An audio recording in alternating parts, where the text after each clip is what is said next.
حضرت محمد صلی اللہ علیہ وسلم اور اونٹ کا درد بھرا واقعہ۔ مدینہ منورہ کا پرسکون ماحول تھا۔ سورج کی کرنیں نرمی سے زمین کو چھو رہی تھیں۔ نبی کریم صلی اللہ علیہ وسلم اپنے چند صحابہ کرام کے ساتھ مدینہ کے ایک باغ کے قریب سے گزر رہے تھے۔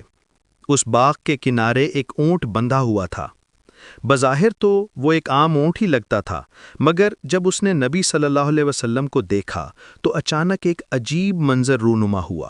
اونٹ نے زور زور سے رونا شروع کر دیا۔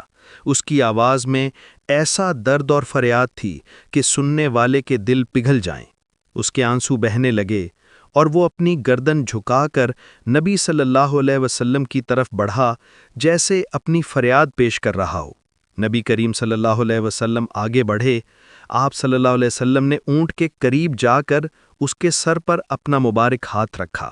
جیسے ہی آپ صلی اللہ علیہ وسلم نے ہاتھ رکھا، وہ اونٹ پرسکون ہو گیا۔ اس کی چیخیں تھم گئیں، آنکھوں میں اب بھی آنسو تھے، مگر اس کے چہرے پر سکون نمایاں تھا۔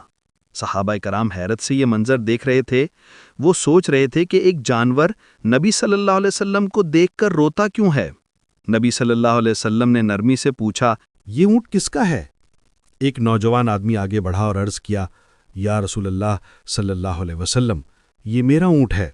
نبی صلی اللہ علیہ وسلم نے فرمایا، کیا تم اس جانور سے اللہ کا خوف نہیں کرتے؟